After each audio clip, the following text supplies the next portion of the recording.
Yung gitna ito. Parang laging ngalay na ngalay. Hanggang balak. Wala kang mga dulas-dulas? Wala. Wala. Wala kang opera before? Wala. Okay. Wala. Madali lang yan. Pero master, may fracture ako sa paa. Bakit? Ito. Hindi ko alam kung bakit. Pero namaga siyang bigla. Tapos na ako MRI. Doon nakita na may fracture. Hindi, bakit nga na-fracture? Hindi yan sa mga walking lang. Hindi yan. Maliban na lang kung nalaglagan ka ng mabigat na bagay dyan. May second test ako. Yung dual x-ray. Yung check na yung bone mineral density. Oh, bone density. Oo, check na siya. Oh, dapat sa ano pa lang, sa iyo pa lang manggagaling, alam mo na yan kung mapapfracture ka o hindi. Kunyari, natumba ka or nasipa mo yung ano ng cabinet, yung mga ano ng sa ilalim.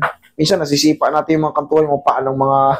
Basta sumakit lang siya, tapos namaga. Hindi mapapfracture kasi yun. Hindi, stress fracture daw. Stress fracture? Yun ang result dun sa MRI. Pero siyempre, hindi natin pakikialaman yan. Dito tayo magpo-focus. Hindi ko okay. Kung gusto nyo pong mag-video, wala pong problema para makuha nyo yung ano nyo rito, record nyo rito. Open po tayo sa mga video, ha? Wala pong problema. Para hindi kayo mahirapan magano. Ay, sarap. Yan, mag-video kayo kung ano.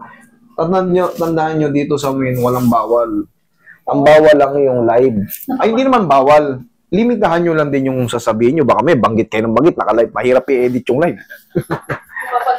Okay, tayo. Hindi kayo mahirapan sa video-video. Okay. Shoot mo, shoot. Yun. Okay, relax lang. Ayan. Okay, gamba tagilid. Kakaiba yung kaso mo, na-fracture lang Na-fracture na walang dahilan.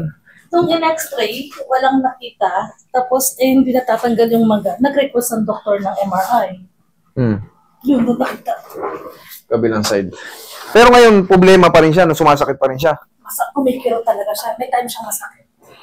Dinala nyo sana yung image para...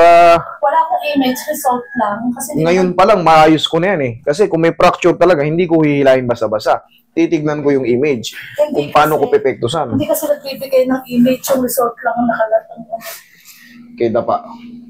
Tingnan ko ngayon, Nasaan? Basahin. Nasa cellphone ko. Sige, basahin ko nga. Tingnan ko kung maintindihan ko. Sa photo. Let me check. Baka mamaya kaya ko. Yan. Sige.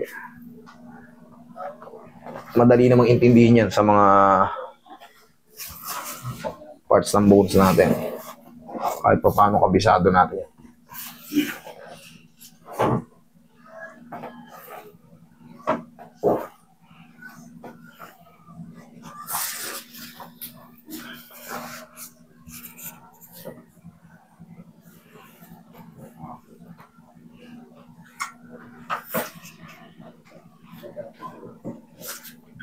Magpapa-bone density tuloy kayo ng hindi inaasahan.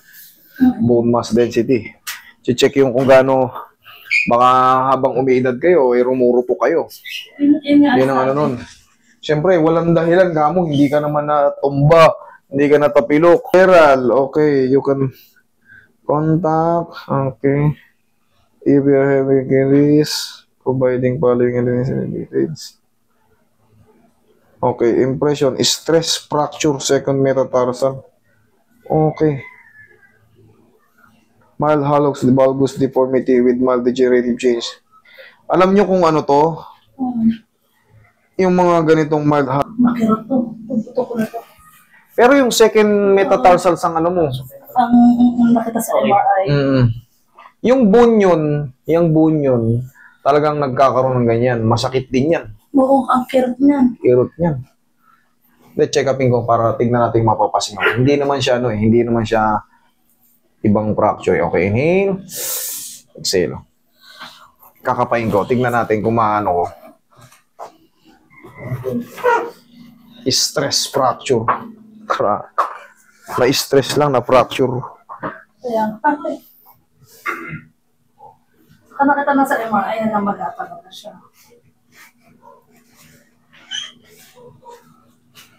Ito siya? Oo.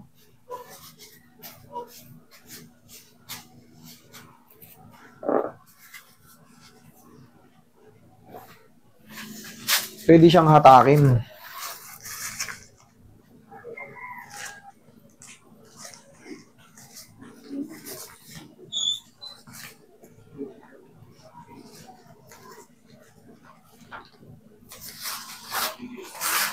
Sakit? Hindi naman.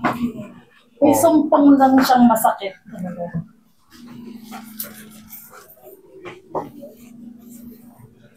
Pwede rin siyang galawin. Yung mga ganong stress fracture.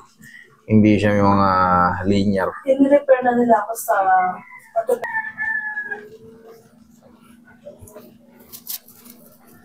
Tsaka malalaman mo, pag humihina na yung buto mo, konting danggil lang sa'yo. Nagpapasa ka. Masakit na kaagad. Konting pindot lang sa mga ganyan-ganyan mo. Uy, wag, sakit. Yan. Isa yan sa mga sinyalis. Tinis din ka rin ng ganon? Ginanon ako ng kapatid ko, nasaktan talaga ako. Yan. Yan yung mga sinyalis. Pero siyempre, may mga portion na, mayroong mga weakest point na Ako dito, inawakan. Ayan, siyempre, masakit yan pag pinindot yan. Yan. Masakit yan. Kahit ako pindutin mo, masakit yan eh. Pero sa mga portion na strong, hindi. Kasi dapat lahat. Siyempre, weak to eh. Weak tong na to eh.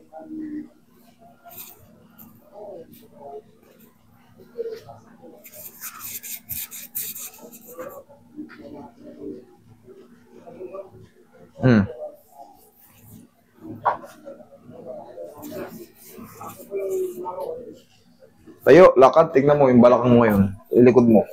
Anong mas maganda? Yung kanina o yung ngayon? Ngayon, maluwag. Okay? Ganun lang. Sige. Bukas na.